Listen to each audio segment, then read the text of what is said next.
She posted a boyfriend ratings meme on Instagram, where she rated me at 2/10 and praised another guy she was secretly seeing. So I blocked her on everything, deleted all our pictures, and went dark. Her affair partner turned out to be a broke narcissist who scammed her out of her life savings. And now she's trying to get me to pay for her rent. Hey viewers, before we move on to the video, please make sure to subscribe to the channel and hit the like button if you want to see more stories like this. Thanks. I'm not a dramatic guy. I never have been. I've always been the builder, not the demolition man. The guy who shows up with a six-pack and a toolbox to help a friend move, not the guy who starts a fire in the yard. My relationship with Chloe was built on that foundation. We'd been together for 5 years. 5 years of me being the steady rock, the one she called when her car broke down, the one who worked a stable tech job while she chased her dreams of being a social media influencer. We weren't poor, not by a long shot, but I was the one with the financial plan.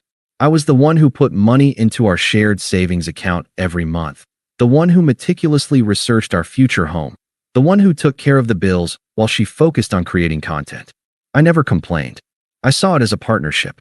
She was the light, the color, the energy, and I was the solid foundation that kept it all from blowing away. Looking back, I was probably a bit naive about how much social media had consumed her.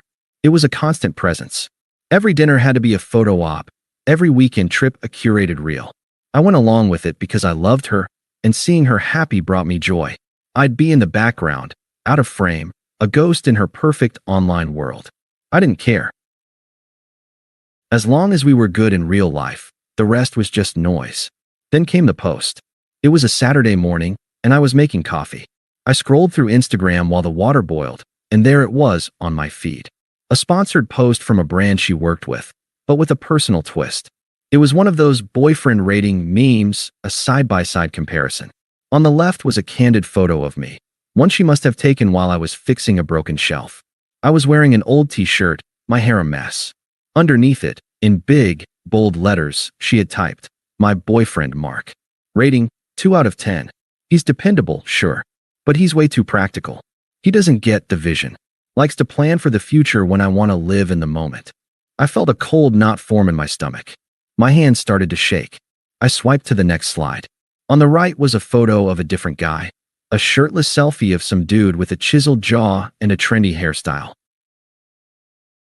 The caption underneath read, "The guy I'm with now, Liam. Rating, 10 out of 10. He's a total vibe. He understands the hustle, the art of the perfect photo. He lives life on the edge and doesn't hold back. Finally found a man who gets it." My mind went blank. The coffee pot beeped, but I didn't hear it. I just stared at the screen, at the words "the guy I'm with now." It was a public announcement, a digital knife to the heart. It wasn't a warning or a private message. It was a loud, humiliating performance for all her followers to see. My throat felt tight, and my vision blurred. I couldn't believe she had done something so cruel, so public, so unbelievably disrespectful.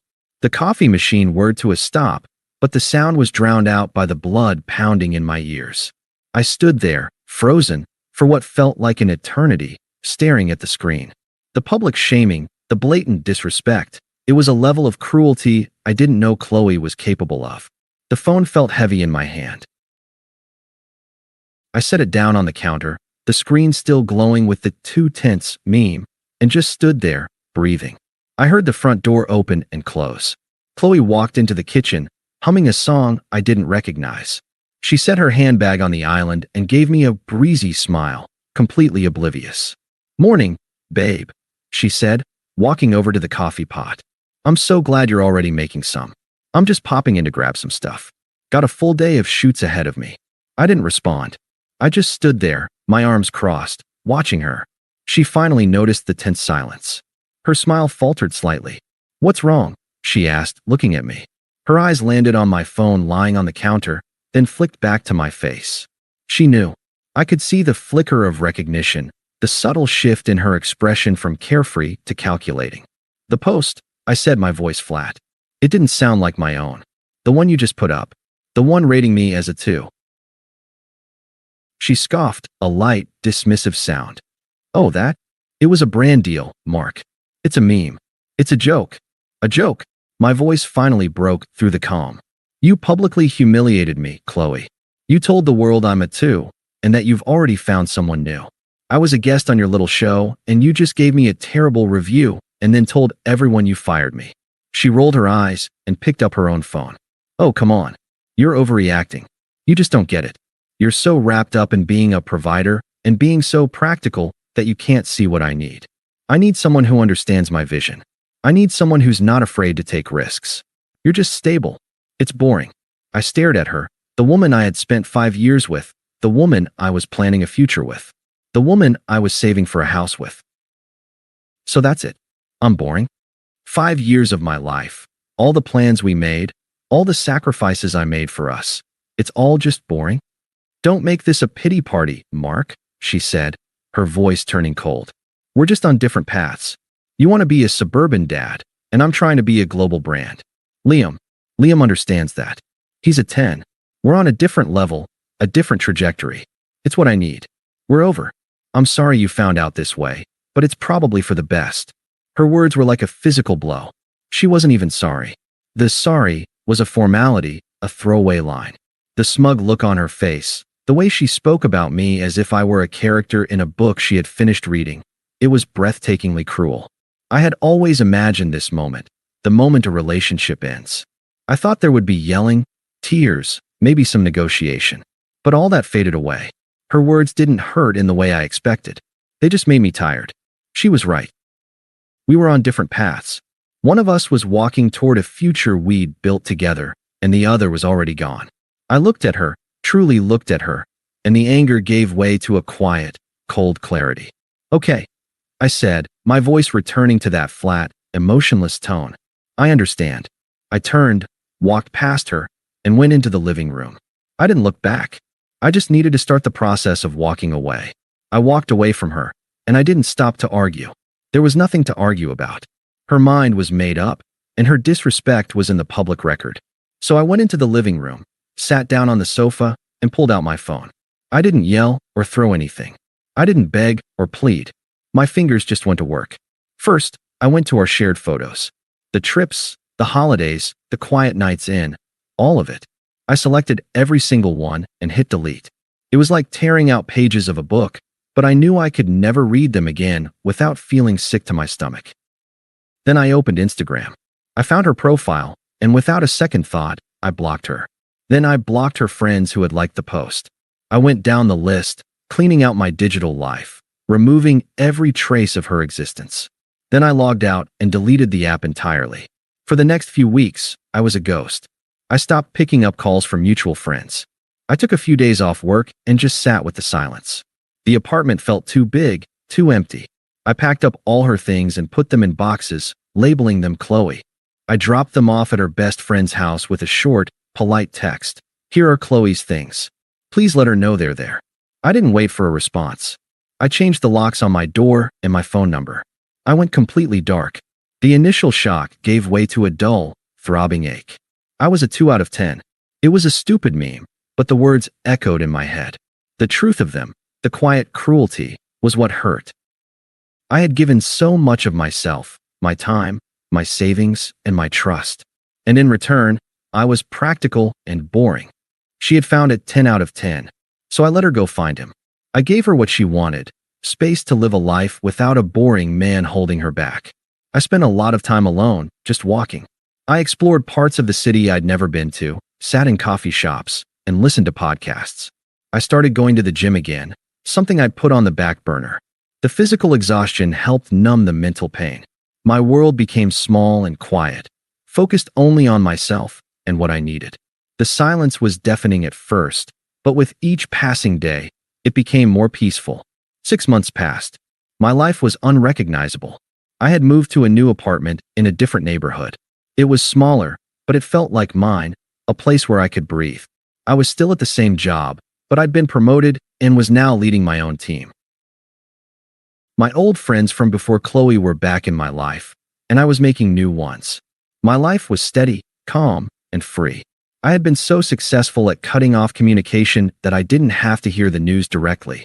It trickled in through the grapevine, in snippets from a mutual friend of ours who was clearly fed up with Chloe's drama. He'd text me a generic question about work, then drop a bomb in a follow-up. Heard Chloe is having a rough time, he messaged one evening. Oh, I typed back, my heart rate not changing. It was like hearing news about a distant celebrity.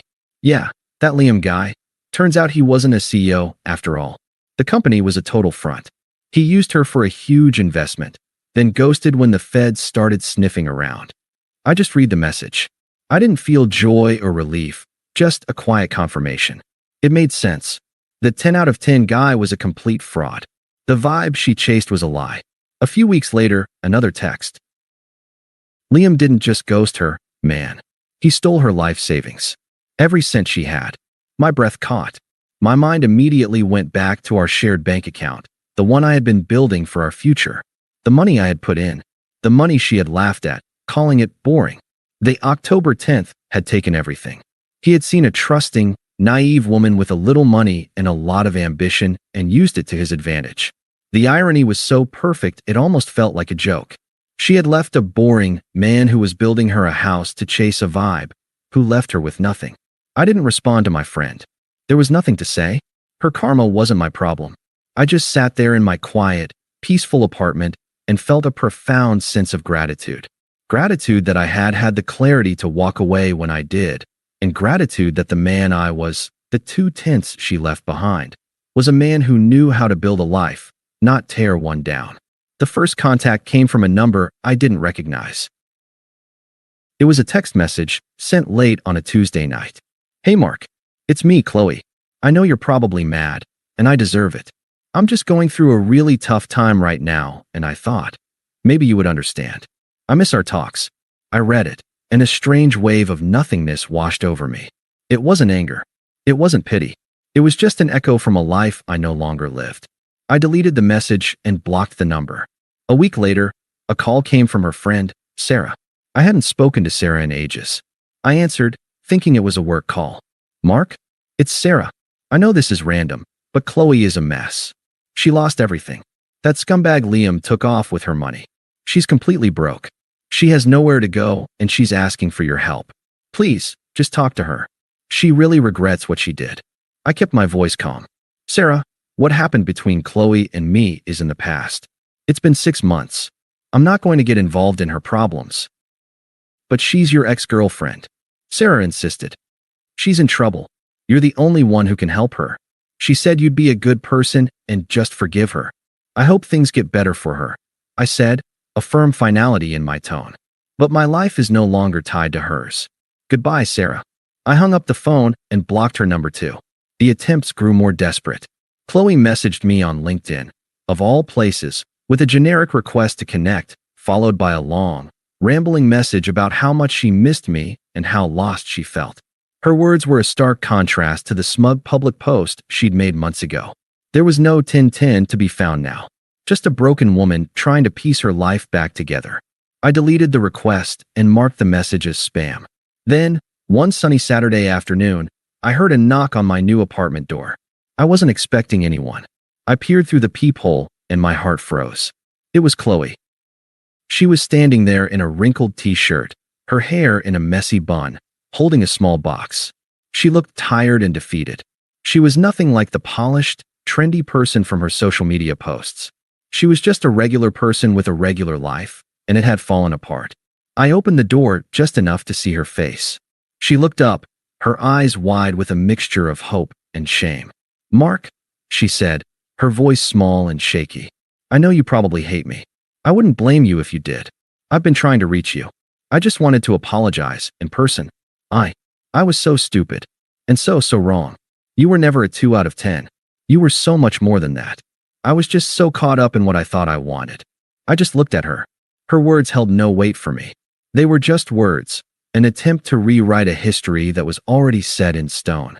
I have nothing to say, Chloe, I stated flatly. But please, just listen. Liam, he's gone. He took everything. All my savings, my credit cards, everything. I'm completely lost. I have nowhere to go. I thought maybe, since you're so good with finances, you could help me figure things out. I'm not asking for money, just advice. We were so good together once. Can't you just help me start over? She gestured to the box in her hands. I even brought some of your old stuff back. My eyes went to the box. The last fragments of a life I had already discarded. This was it. The final, desperate plea. And I realized, right then, that she wasn't here to apologize for hurting me. She was here because her new life had failed, and she was trying to use me as a safety net. I took a deep breath. My voice was calm, firm, and completely devoid of emotion. The reversal was complete.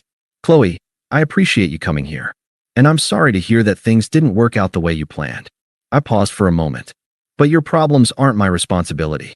When you left, you were very clear. You said we were on different levels.